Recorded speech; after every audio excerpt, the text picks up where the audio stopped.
اللہ تبارک و تعالی قرآن پاک میں فرماتے ہیں یا ایھا الناس، اے لوگو۔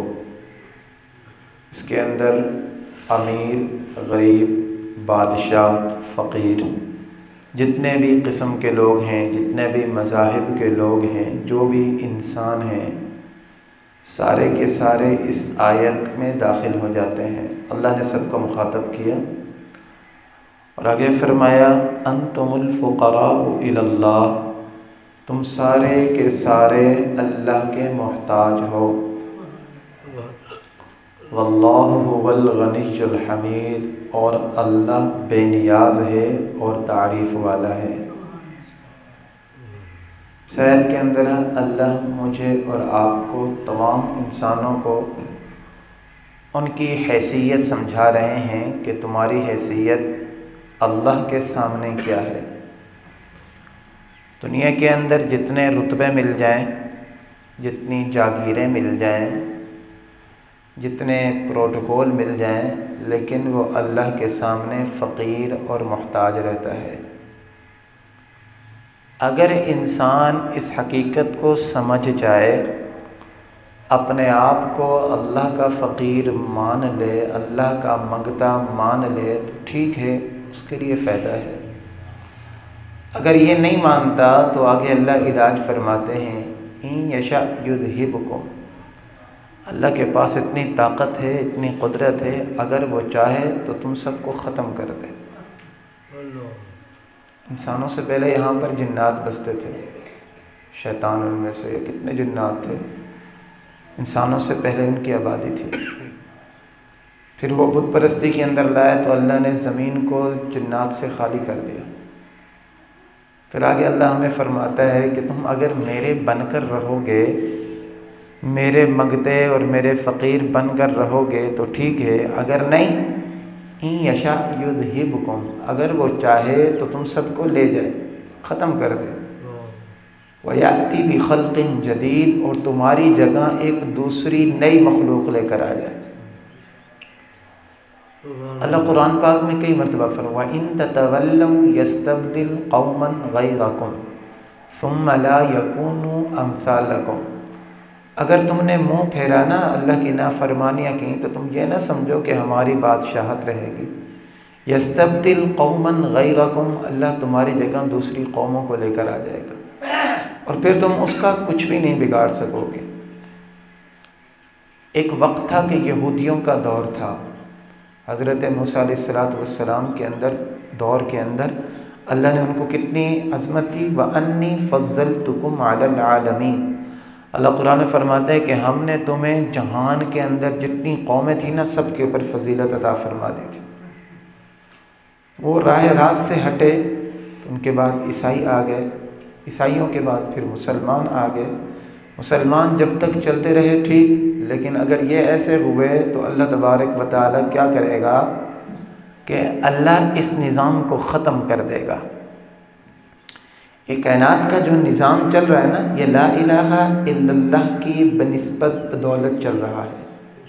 حدیث پاک کے اندر آتا ہے، مفہوم ہے، جناب رسول اللہ صلی اللہ علیہ وسلم نے ارشاد فرمایا کہ جب تک ایک بندہ بھی لا الہ الا اللہ پڑھنے والا موجود ہے، قیامت نہیں آئے گی، اور جب کوئی بھی نہیں رہے گا تو پھر قیامت قائم ہو جائے گی۔ قیامت کیا ہے کہ اللہ سارے نظام کو ختم کر دے، ساری بلڈنگز ختم ہو جائیں گی، سارے بڑے بڑے یہ جو ہم نے عمارتیں بنائی ہوئی ہیں، بڑے بڑے بنگلوز بنائے ہوئے ہیں، بڑے بڑے ٹاور کھڑے کیے ہوئے ہیں، اللہ ان سب کو ختم کر دے گا۔ اور ان سب سے مضبوط جو چیز ہے نا، وہ اللہ تبارک و تعالی نے جو خود زمین کے اوپر بنائے وہ پہاڑ ہیں۔ اللہ فرماتے ہیں وَتَكُونُ الْجِبَالُ كَالْعِهْنِ الْمَنْفُوشِ، کہ جب میرا امر آئے گا نا قیامت کا، تو کیا ہوگا کہ تم پہاڑوں کو دیکھو گے جیسے دھنی ہوئی روئی ہوتی ہے۔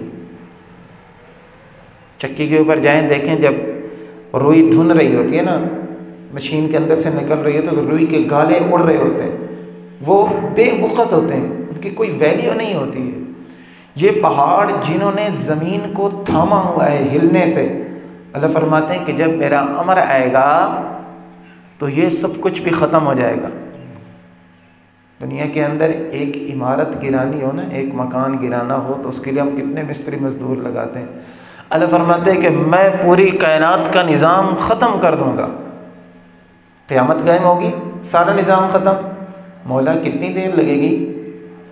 وَمَا أَمْرُ السَّاعَةِ إِلَّا كَلَمْحِ الْبَصَرِ أَوْ هُوَ أَقْرَبُ۔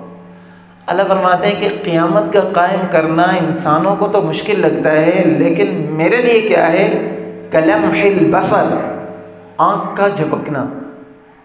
آنکھ کا جھپکنا کتنی دیر لگی؟ سیکنڈ بھی نہیں لگتا ہے۔ اللہ فرماتا ہے یہ بھی زیادہ ہے، او ہوا اقرب، یا اس سے بھی زیادہ قریب ترین دیر کے اندر اللہ سارے کے سارے نظام کو ختم کر سکتا ہے۔ تو خیر اور بھلائی کس کے اندر ہے کہ اپنے آپ کو محتاج مان لیں۔ فرعون نے دعویٰ کیا انا ربکم الاعلی، میں بڑا بادشاہ۔ 400 سال کے قریب، ایک جگہ میں نے سنا 400 سال کے قریب فرعون کی بادشاہت چلی ہے، 400 سال تقریباً۔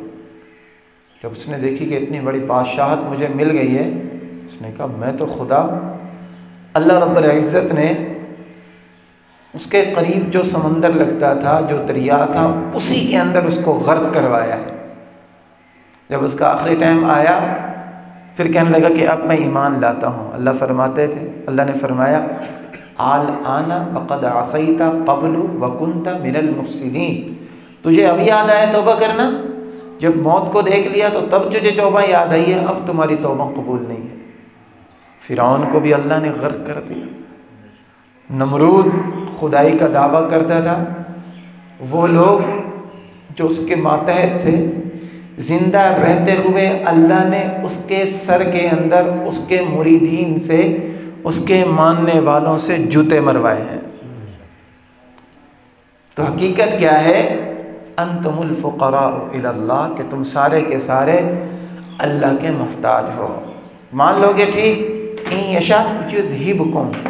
آج ہم جب دنیا کے اندر دیکھتے ہیں تو ہم کہتے ہیں بڑا ترقی یافتہ دور ہے، فرعون، نمرود، شداد، ان کو تو یہ ٹیکنیکل چیزیں، یہ جو بڑی بڑی مہارتیں ان کے پاس نہیں ہوں گی۔ تو اہرام مصر جو فرعون نے بنوایا تھا نا، اس وقت کے کاریگروں سے، اس وقت کے انجینئروں سے، آج اتنی ترقی یافتہ دور کے اندر بھی آج تک انجینئر اس کے مقابلے کا نہیں لا سکے۔ تو دنیاوی لحاظ سے اس وقت وہ اتنی ترقی کے اندر تھا۔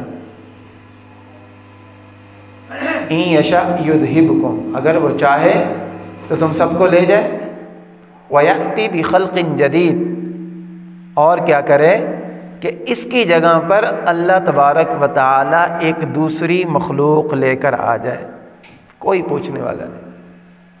وَمَا ذَلِكَ عَلَى اللَّهِ بِعَزِيزٍ، دنیا کے اندر ضابطہ دستور پتہ ہے کیا ہے؟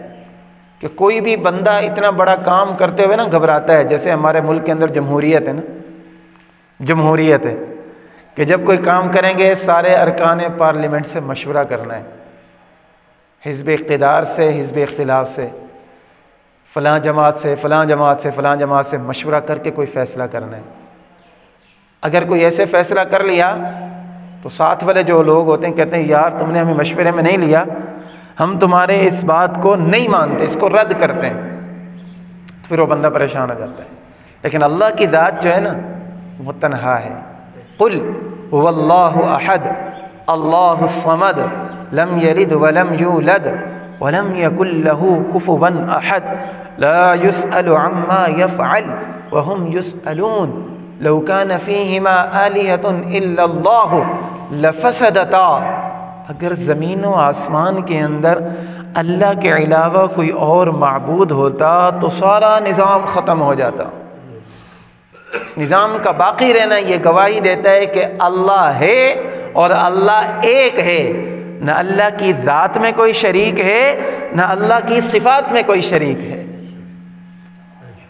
اللہ فرماتے ہیں کہ اگر میں یہ سارا نظام ختم کر دوں نا، تمہیں ختم کر دوں، ساری مخلوق کو ختم کر دوں، وما ذلك علی اللہ بعزیز، اللہ کے لیے کوئی مشکل نہیں ہے۔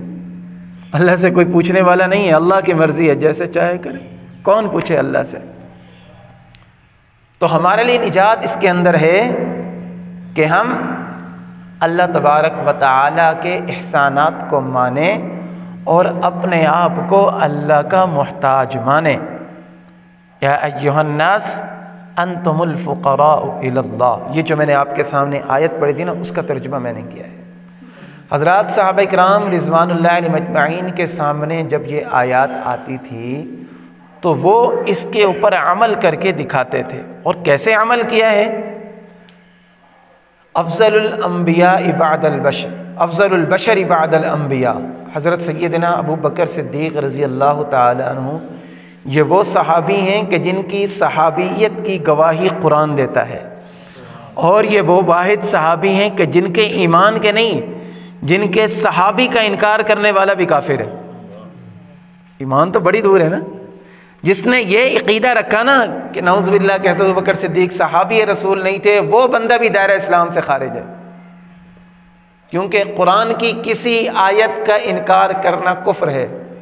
اذ یقول لصاحبہ لا تحزن ان اللہ معنا، یہاں پر جو صاحب ہے نا، صاحب، یہاں سے مراد حضرت سیدنا ابو بکر صدیق رضی اللہ تعالیٰ عنہ، اور سیدنا ابو بکر صدیق رضی اللہ تعالیٰ عنہ کی ذات وہ پاک ذات ہے کہ جن کے بارے میں جناب رسول اللہ صلی اللہ علیہ وسلم نے ارشاد فرمایا کہ دنیا کے اندر جتنے لوگوں نے میرے اوپر احسانات کیے ہیں، میں نے ان سب کے احسانات کا بدلہ چکا دیا ہے، سوائے ابو بکر صدیق کے کہ اس کے احسانات کا بدلہ اللہ قیامت کے دن خود دے گا۔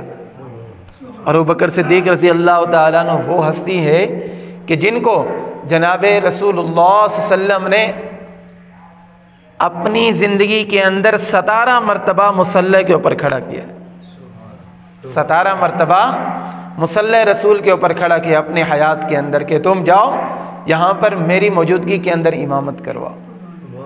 اور کئی مرتبہ اللہ کے نبی نے فرمایا ابو بکر فی الجنہ، ابو بکر تو جنت کے اندر ہے، ابو بکر تو جنت کے اندر ہے، ابو بکر میں تجھے جنت کی بشارت دیتا ہوں۔ اور حضور علیہ السلام نے فرمایا کہ اگر کوئی بندہ یہ چاہتا ہے کہ میں جنتی آدمی کو دیکھوں، زمین کے اوپر چلتا پھرتا ایسا آدمی دیکھوں، تو اس کو چاہیے کہ ابو بکر صدیق کو دیکھ لیں۔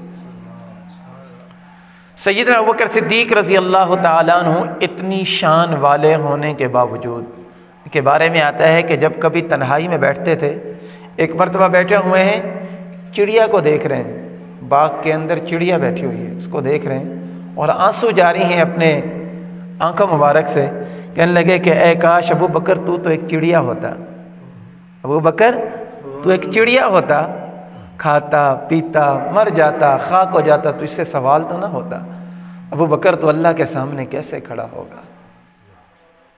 ایک موقع پر فرمایا ابو بکر کاش تو ایک تنکا ہوتا، لوگ تجھے جلا دیتے، راکھ بن جاتا، اڑ جاتا، ختم ہو جاتا، تو اللہ کے سامنے کیسے کھڑا ہو کر اللہ کو جواب دے گا۔ یہ حضرات صحابہ اکرام کی یہ مزاج تھا کہ انہوں نے اپنے آپ کو کچھ نہیں سمجھا، اور جناب رسول اللہ نے فرمایا کہ جو اپنے آپ کو مٹا دیتا ہے اللہ اس کو بلند کر دیتا ہے۔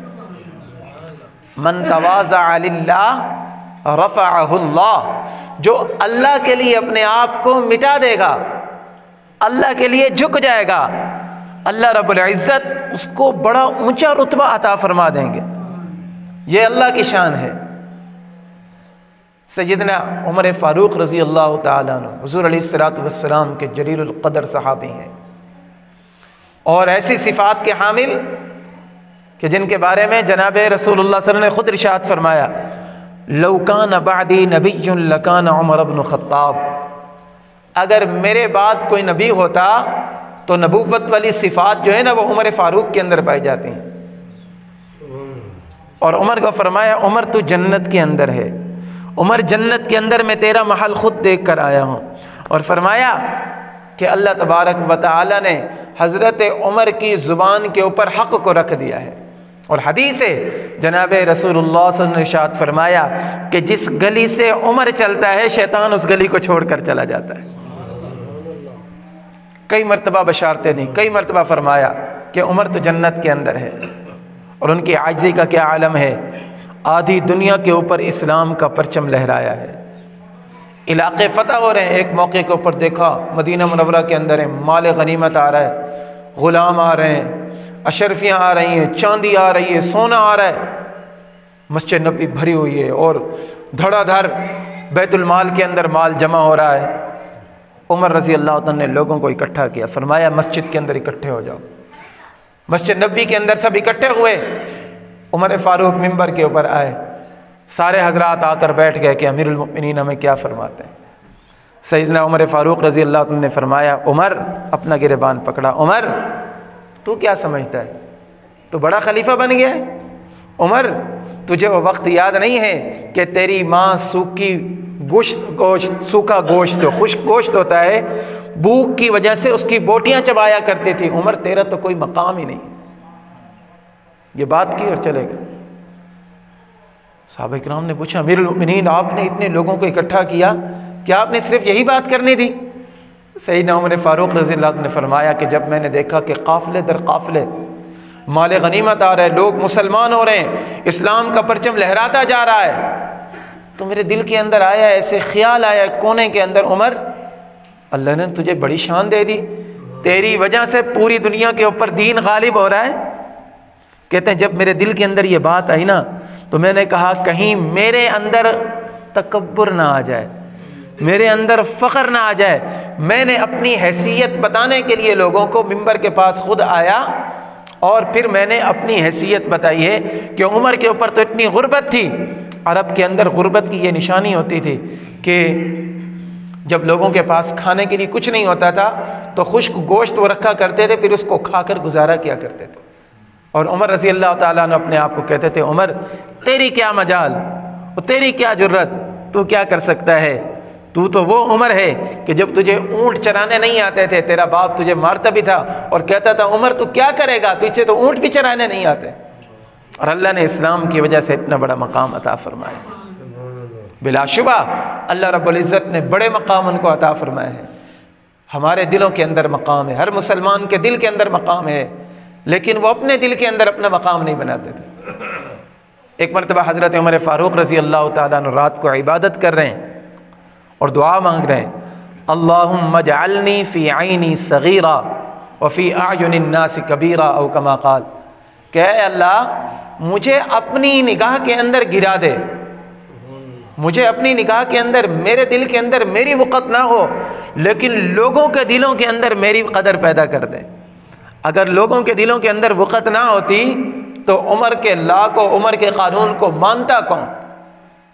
اس لیے حضرات صحابہ کرام رضوان اللہ علیہ مجمعین جتنے اعمال کیا کرتے تھے نا، وہ اعمال تو ہم سوچ بھی نہیں سکتے، لیکن عاجزی کا یہ عالم، بے کسی کا یہ عالم، اپنے آپ کو مٹانے کا یہ عالم، حضور علیہ الصلوۃ والسلام کے ایک صحابی ہیں حضرت حذیفہ رضی اللہ تعالیٰ، رسول اللہ صلی اللہ علیہ وسلم نے ان کو ایک مرتبہ منافقین کے نام بتائے تھے کہ فلاں فلاں آدمی منافق ہے، فلاں فلاں آدمی منافق ہے۔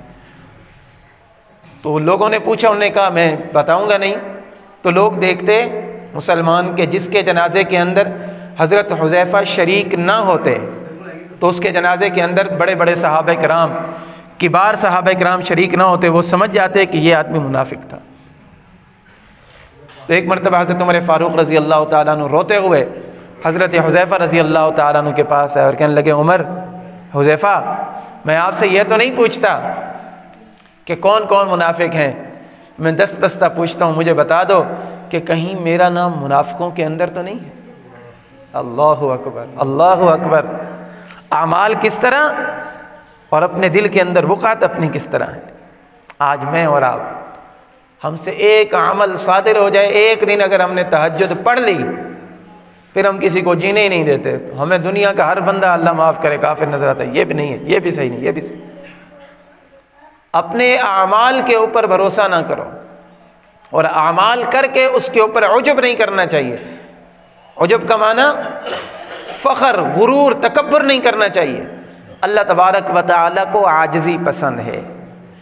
مٹی ہے نا، مٹی ہمیں کس سے بنایا اللہ نے؟ مٹی سے بنایا نا، ہم مٹی سے بنے ہوئے ہیں، اور مٹی جب تک نیچے رہتی ہے نا تو ہمیں اچھی لگتی ہے، نیچے رہتی ہے اچھی لگتی ہے، ہم نے بوٹ پہنا ہوا ہو یا چپل پہنی ہوئی ہو نہیں، اس کے اوپر بھی مٹی آ کر لگے تو ہمیں اچھی نہیں لگتی، ہم اس کو صاف کرتے ہیں تو نیچے چلے جائیں۔ ہمارے کپڑوں کے اوپر اگر لگ جائے تو ہم کپڑے بھی جھاڑنے لگ جاتے ہیں کہ ہمارے اوپر مٹی لگ گئی، ہم بنے ہوئے مٹی سے ہیں۔ تو مٹی کا جو اصل ہے نا وہ نیچے رہنا ہے، ہم خاک کے بنے ہوئے، ہماری اصل ہے عاجزی، تکبر ہمیں زیبا نہیں ہے۔ جب تک ہم اپنے آپ کو نیچے رکھیں گے اللہ تبارک و تعالی ہمارے مرتبوں کو بلند کرتا رہے گا۔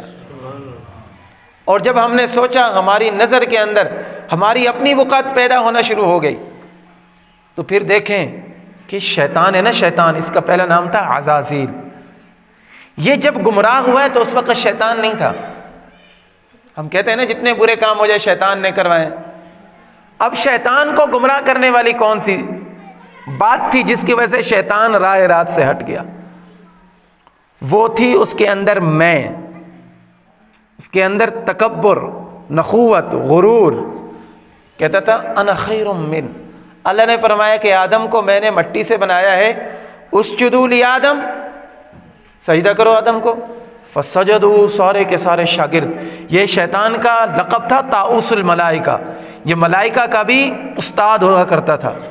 کہتے زمین کے اوپر کوئی جگہ ایسی نہیں ہے جہاں پر اس نے عبادت نہ کی ہو، اس کو اب شیطان کہتے ہیں۔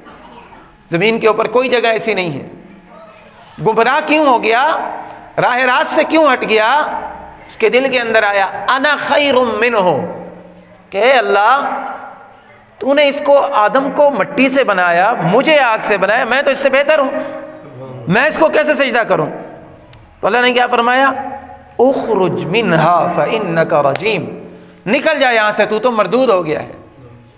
تو یہ شیطان سے بھی زیادہ خطرناک چیز جو ہوتی ہے نا وہ اپنی آپ کو پسند کرنا ہوتا ہے۔ ایک مرتبہ ایک آدمی بزرگ ہیں، وہ بیت اللہ کا طواف کر رہے ہیں، دوسرا بندہ ان کو دیکھ رہے، بیت اللہ کا طواف کرتے ہوئے ایک ہی دعا بیت اللہ کا طواف کرتے ہوئے، اللہم قنی شح نفسی، اللہم قنی شح نفسی، اللہم قنی شح نفسی، کہ اے اللہ مجھے اپنے نفس کی لالچ سے محفوظ فرما دے۔ تو انہوں نے دیکھا یہ کون ہیں؟ تو ایک روایت یہ کہ امام اعظم ابو حنیفہ رحمۃ اللہ علیہ تھے، اور ایک روایت تو ایک صحابی کے بارے میں ہے، عبد الرحمن ابن عوف رضی اللہ تعالیٰ عنہ۔ کتنا بلند رتبہ اللہ نے عطا فرمایا، عشرہ مبشرہ میں سے وہ، لیکن وہ بھی بیت اللہ کا طواف کرتے ہوئے اللہ کے حضور توبہ مانگ رہے ہیں کہ یا اللہ مجھے اس بات سے محفوظ فرما دے کہ کہیں میرے اندر خود پسندی نہ آ جائے، خود پسندی سے بچنا چاہیے۔ سیدنا علی المرتضیٰ رضی اللہ تعالیٰ عنہ، ہم سب جانتے ہیں کہ کتنا بڑا مقام اللہ نے عطا فرمایا۔ رسول اللہ صلی اللہ علیہ وسلم نے ارشاد فرمایا علی جنت کے اندر تیرا اور میرا گھر آمنے سامنے، ایسے آمنے سامنے تیرا اور میرا گھر ہے۔ اور علی کون ہے؟ خاتون جنت جو ہے نا سیدہ فاطمہ الزہرا رضی اللہ تعالیٰ عنہ، ان کے سرتاج ہیں، ان کے گھر والے۔ اور جنتی نوجوانوں کے سردار امام حسن امام حسین، ان دونوں کے یہ والد ہیں۔ ایک مرتبہ اپنے زمانہ خلافت کے اندر مدینہ کے اندر ہے، ایک آدمی باہر سے نہیں جانتا تھا، اس نے پوچھا آخر تم کون ہو؟ کون ہو تم؟ اس نے کہا کہ میں تو ایک مسلمانوں میں سے ایک آدمی ہوں، کوئی بڑا آدمی نہیں، ایک عام مسلمان ہوں جیسے عام مسلمان ہوتے ہیں۔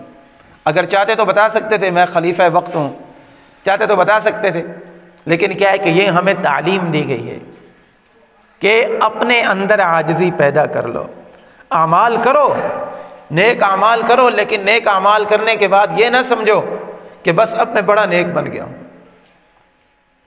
بڑے بڑے اللہ والے گزرے ہیں، اللہ تبارک و تعالی نے ان کو مقام کیوں عطا فرمایا کہ وہ اپنے آپ کو بڑا نہیں سمجھتے تھے۔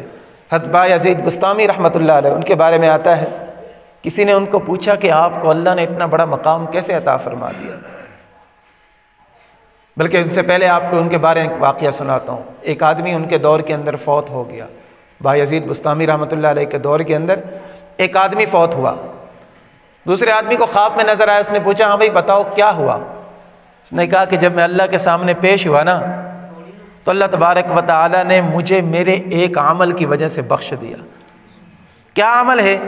کہتے ہیں ایک مرتبہ میں کھڑا ہوا تھا تو مجھے کسی آدمی نے کہا کہ تم نے اللہ کا ولی دیکھا ہے؟ اللہ کا ولی دیکھا ہے؟ اس نے کہا نہیں۔ کہا وہ سامنے جا رہے ہیں نا بایزید بستامی رحمۃ اللہ علیہ، اللہ کا ولی ہے۔ تو کہتے ہیں میں نے محبت کی نگاہ سے اللہ کے ولی کو دیکھا تھا، محبت کی نگاہ سے میں نے اس ولی کو دیکھا، اس نگاہ دیکھنے کی وجہ سے اللہ نے فرمایا کہ تو نے میرے ولی کو محبت کی نگاہ سے دیکھا تھا، اس وجہ سے میں تجھے بخش کر جنت کے اندر داخل کر دیتا۔ یہ اولیاء کا مقام ہوتا ہے۔ اب یہی ہے، بایزید بستامی رحمۃ اللہ علیہ فرماتے ہیں کہ کچھ عرصہ ہوا شہر کے اندر بارشیں نہیں آ رہی تھی، شہر کے اندر بارشیں نہ آ رہی ہوں، لوگ پریشان ہوں، جیسے ہم آپس میں باتیں کرتے رہتے ہیں، یار پتہ نہیں کس وجہ سے بارش نہیں آ رہی۔ تو کہتے ہیں کہ میں ایک جگہ سے گزر رہا تھا تو ایک آدمی کہہ رہا تھا کہ لگتا ہے شہر کے اندر کوئی منحوس آدمی ہے، کوئی اللہ کا نافرمان ہے جس کی وجہ سے بارش نہیں آ رہی۔ بایزید فرماتے ہیں کہ جب میں نے یہ سنا تو مجھے ایسے پتہ چلا کہ اس شہر کے اندر سب سے گناہ گار میں ہوں، اس شہر کے اندر سب سے بڑا گناہ گار میں ہوں۔ تو کہتے ہیں میں شہر کو فوراً چھوڑ کر چلا گیا۔ اس کے بعد اللہ تبارک و تعالی نے مجھے ولایت کا رتبہ عطا فرما دیا۔ یہ ہوتے ہیں اللہ والے۔ مولانا قاسم نانوتوی رحمۃ اللہ علیہ اپنے وقت کے شیخ الاسلام تھے، ان کے سامنے بڑے بڑے مناظر آتے ہوئے ڈرا کرتے تھے۔ شاہ جہان پور انڈیا کے اندر ایک علاقہ تھا، وہاں پر سال کے بعد ایک اجتماع ہوتا تھا جہاں پر ہر مذہب کے لوگ اپنے اپنے پیشوا کو بلاتے تھے، وہ اپنے مذہب کی ترجمانی کیا کرتا تھا۔ تو ایک سال تمام مسلمانوں نے مل کر یہ فیصلہ کیا کہ یہاں پر مسلمانوں کی ترجمانی کے لیے مولانا قاسم نانوتوی رحمۃ اللہ علیہ کو لے کر آیا جائے۔ نے کہا ٹھیک ہے، ایک ڈیٹ مقرر ہو گئی، فلاں ڈیٹ کو بھی انہوں نے آنا ہے۔ تو یہ ریلوے اسٹیشن کے اوپر سارے کے سارے مسلمان اکٹھے ہو گئے کہ ہم نے حضرت کا بڑا استقبال کرنا ہے، بڑے بڑے نعرے لگانے ہیں، ان کو لے کر آنا ہے جلوس کی شکل میں جلسہ گاہ کے اندر۔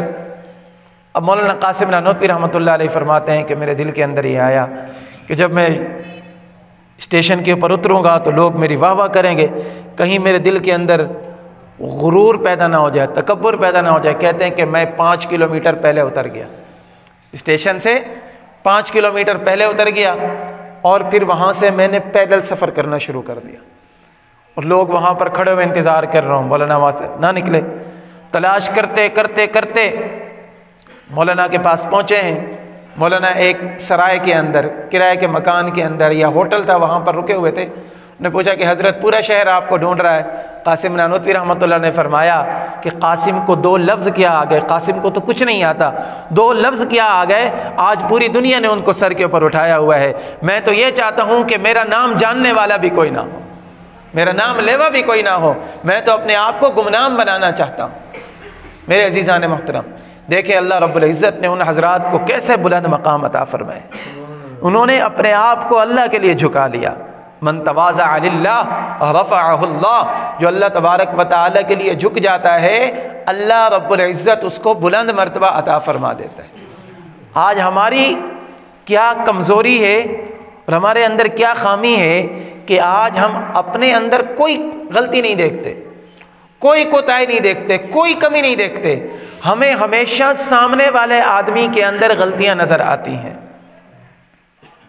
ہمارے بزرگ فرماتے ہیں کہ جب آدمی کو دوسروں کے اندر غلطیاں آنا نظر آنا شروع ہو جائے نا، تو پھر وہ اپنی خیر منائے کہ اس کے لیے ہدایت کے راستے بند نہ ہو جائے۔ اس لیے یا ایھا الذین آمنوا علیکم انفسکم، اے ایمان والو تمہیں چاہیے کہ اپنے آپ کو سدھارو، اپنے گریبان کے اندر جھانک کر دیکھیں ہم کہ میرے اندر کتنی کمیاں کوتاہیاں ہیں۔ علماء کرام لکھتے ہیں کہ اگر اللہ رب العزت گناہوں کے اندر بدبو رکھ دیتا تو آج ہم میں سے کوئی ایک دوسرے کے قریب نہ جا سکتا۔ یہ اللہ رب العزت کی ستاری کی چادر ہے کہ اللہ رب العزت نے ہم سب کو ڈھانپا ہوا ہے، ہمارے گناہوں کو ڈھانپا ہوا ہے۔